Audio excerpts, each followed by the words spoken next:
Ladies and gentlemen, welcome to the Grunge Spearo, the New Jersey-based spearfishing podcast where, just like the waters of the Northeast, we're down and dirty and ready to kill you with all things spearfishing. And now, your host, Big Tom. Ladies and gentlemen, I'm your host, Big Tom, and I'd like to thank and welcome you to the first ever episode of the Grunge Spearo podcast. Just a little bit about myself. I'm a local rock star and designer, and I love long walks on the beach and bunny rabbits, and I have to stop quoting my Tinder profile because it hasn't been productive for me, hence why I have the time to do a podcast. Anyway, what matters the most is I've been spearfishing off the shores of New Jersey, primarily central New Jersey, for about 10 to 12 years now. And in all my time being involved with the sport, I've seen some great content out there. You know, Florida, Hawaii, New Zealand, Australia, places that have, this amazing clarity.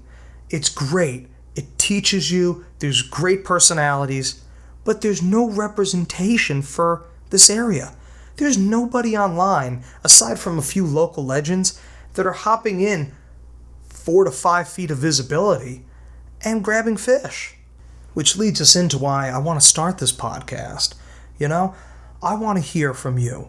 I want to get people on here. I want stories. I want to know what it's like to get in these waters that are typically less than ideal and to come out with great fish and great experiences.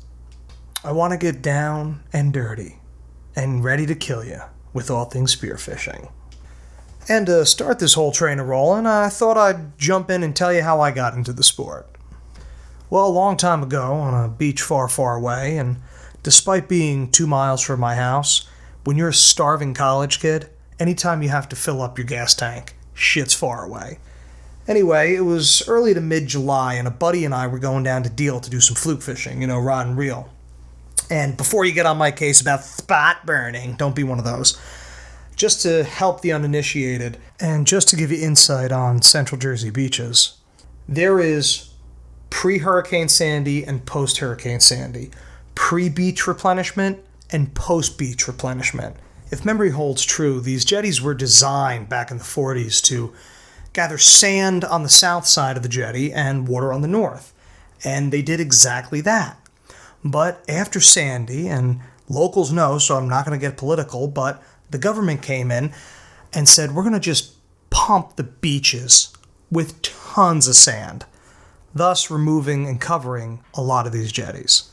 All those years ago, Deal used to have some great jetties. 100 to 150 yards out, great rock splays. There was T-jetties that created these beautiful coves that were great for swimming and even better for fluking.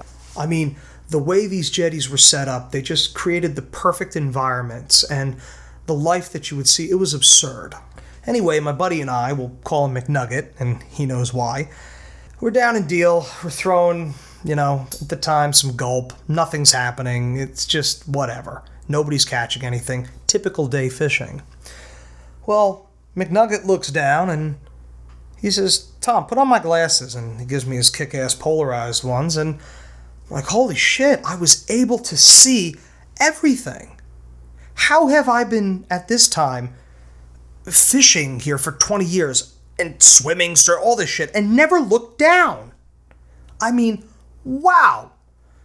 It was like freaking the Caribbean.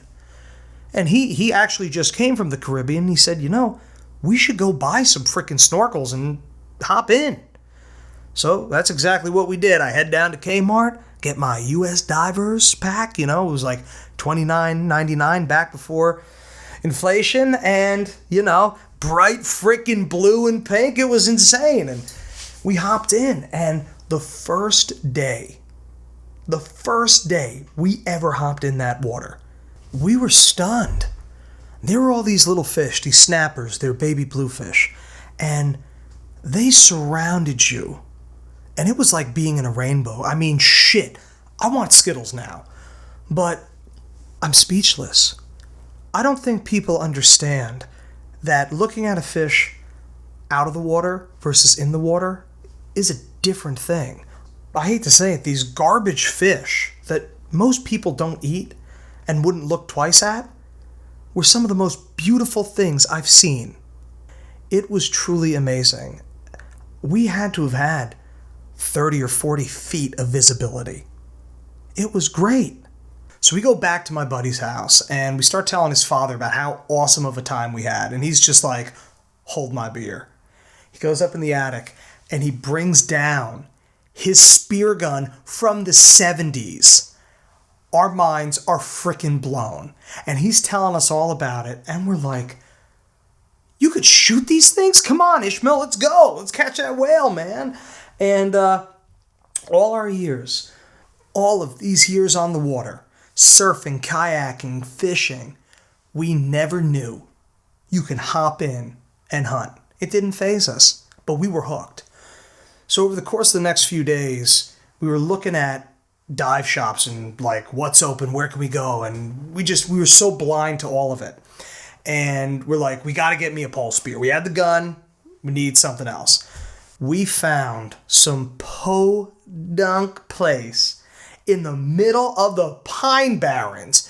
The freaking Jersey Devils out here ready to bite your head off. And we're looking at freaking spear guns. Like, what the F? So anyway, I pick up nice little like 4-foot, little red fiberglass pole spear with the paralyzer. Oh, you gotta have the paralyzer. The paralyzer's the way to go, of course, Spikes, let's go. So we had our pole spear, our gun, our cheap little foam dive float, that one everybody has, no wetsuits or any of that crap. Just the bare minimum to get us in the water, Don't forget that U.S. Divers snorkel fin combo for $29.95, starving college student. Anyway, we get down to the water. And I'm going to tell you, I don't think my heart has been broken that bad since Jacqueline Smith in the 3rd grade. We jumped in, and you could not see 2 feet in front of your face. It was horrible. I was damn near crying. Our hearts sank like, oh my God, was that a one-off thing? And it was only 2 days ago or so that we were there. 40 feet of viz to this garbage? At least to say it was painful. But the next few days we kept going back and we played this little game. You'd hop in and go to the tip and check the visibility. So if McNugget went in day 1, he'd go swim in no matter what, come back in. Day 2, I'd go in, swim out, and of course we're scared of sharks and the boogeymen in the water, all that stuff. Finally, one day it paid off. And we hopped in. And we didn't see a damn thing. We didn't know about how to look for the edging of fluke and the eyes or where the bass are. We were so new to the idea. It was different, but it started something. I was lucky that my first experience was that amazing. Hopping in and having 40 feet of visibility and seeing what the ocean was like from under the surface. Not everybody has that in New Jersey or the northeastern United States. The water's typically trash, dirty, disgusting, grungy.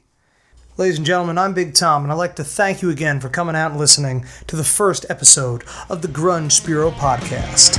Until next time. Thank you for listening to the Grunge Spearo. You can find us on the internet on all social platforms at the Grunge Spearo, wherever you get your podcasts.